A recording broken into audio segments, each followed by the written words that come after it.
ಈಗ ಈ ಸರ್ಕಾರ ಬಂದ ಮೇಲೆ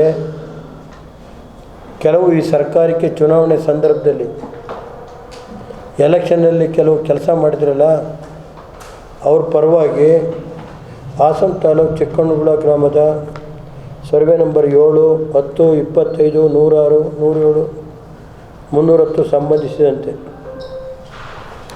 ಇಲ್ಲಿ ಒಂದು ಕಮಿಟಿ ಮಾಡಿಸ್ತಾರೆ ಸರ್ಕಾರದಿಂದ.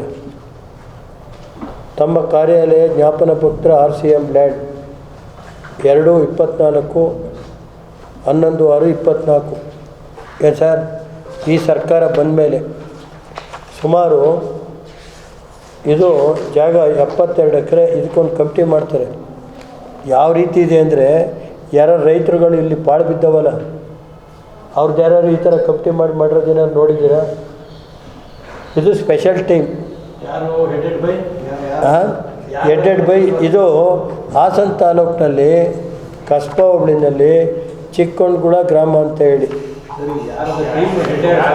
ಯಾರು ಹೆಡ್ಡು ಅನ್ನೋದನ್ನ, ಯಾರು ಹೆಡ್ಡು ಅಂತ ಅಂದರೆ, ಹಾಸನದಲ್ಲಿ ಮೊನ್ನೆ ಚುನಾವಣೆ ಸಂದರ್ಭದಲ್ಲಿ ಒಬ್ಬರು ಪಾಪ ಓಡಾಡಿದ್ರಲ್ಲ, BJPಯ ಮುಖ್ಯಸ್ಥರು, ಹೆಸರು ಹೇಳೋಕ್ಕೆ ಬರಲ್ಲ, ಹೆಡೆಡ್ ಬೈ ಅವರು ಈಗ ಅವರ ಋಣ ತೀರ್ಸೋಕ್ಕೋಸ್ಕರ ಒಂದು ಸ್ಪೆಷಲ್ ಟೀಮ್ ಮಾಡಿದ್ದಾರೆ. ಇವ್ರಿಗೂ ಹಾಸನ ತಾಲೂಕಿಗೆ ಏನು ಸಂಬಂಧ? ಆರೋಪ ರಾಜಕೀಯದಲ್ಲಿ ಅಂತ ಇದ್ದೇ ಇರ್ತದಲ್ಲ, ಒಬ್ಬರ ಮೇಲೆ ಆರೋಪ ಮಾಡೋದು ಇದ್ದೇ ಇರ್ತದೆ. ನಾನಂತೂ ಯಾರ ಮೇಲೂ ಆರೋಪ ಮಾಡಲ್ಲ. ನನ್ನೊಂದು ಎಥಿಕ್ಸು ಇಂದ ನಾನು ರಾಜಕಾರಣ ಮಾಡೋದು, ನಮ್ಮ ತಾತ ಅವರ ಒಂದು ಮಾರ್ಗದರ್ಶನದಿಂದ, ನಮ್ಮ ಪಕ್ಷದ ಮಾರ್ಗದರ್ಶನದಿಂದ ನಾನು ಯಾರ ಮೇಲೂ ಯಾವುದೂ ವೈಯಕ್ತಿಕ ಆರೋಪ ನಾನು ಮಾಡಲ್ಲ. ಆರೋಪ ಮಾಡೋರೆಲ್ಲ ಆಶೀರ್ವಾದ ಅಂತ ತಿಳ್ಕೊತೀನಿ. ಹೇಳಿದ್ನಲ್ಲ, ಅಲ್ಲ ಅದಕ್ಕೆ ಸಾಕ್ಷಿ ಪುರಾವೆ ಬೇಕು. ನಾನು ಯಾವತ್ತಿದ್ರೂ ಬಡವ್ರ ಪರ, ರೈತರ ಪರ.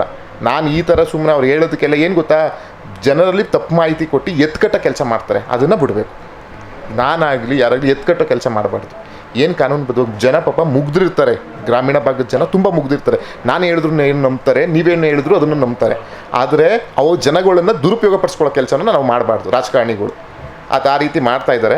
ನಾನು ಯಾವತ್ತೂ ಯಾರನ್ನೂ ದುರುಪಯೋಗ ಪಡಿಸ್ಕೊಳ್ಳಲ್ಲ. ಅಲ್ಲ ಸುಳ್ಳಲ್ಲ, ಅಲ್ಲಿ ನೀವು ಪಾಪ ಇವತ್ತು ಅಲ್ಲಿ ಲೋಕಲ್ ಅವ್ರನ್ನೇ ಕೇಳಿ, ನಾನೇನಾರು ಅದ್ರ ಬಗ್ಗೆ ಇಂಟರ್ಫಿಯರ್ ಆಗಿದ್ದೀನಾ, ಅದರಲ್ಲಿ ಏನಾರು ನನ್ನ ಪಾತ್ರ ಇದೆಯಾ ಅಂತ ಅಧಿಕಾರಿಗಳನ್ನೇ ಕೇಳಿ. ಕಾನೂನು ಹೇಳಿದ್ನಲ್ಲ, ಸತ್ಯಾಶ್ರದ್ಧೆಗೆ ಬದ್ಧನಾಗಿರ್ತೇನೆ ಅಂತ ನಾವು ಪ್ರಮಾಣ ವಚನ ಸ್ವೀಕಾರ, ಅದಕ್ಕೆ ಇವತ್ತಿಗೂ ಬದ್ಧನಾಗಿದ್ದೀನಿ. ಇಲ್ಲೀಗಲ್ ಮಾಡೋ ಕೆಲಸ ಎಲ್ಲ ಯಾರ್ದು ಅಂತ ಇಡೀ ಜಿಲ್ಲೆಗೆ ಗೊತ್ತು, ನಾನು ಮಾಡಲ್ಲ. ಆದರೆ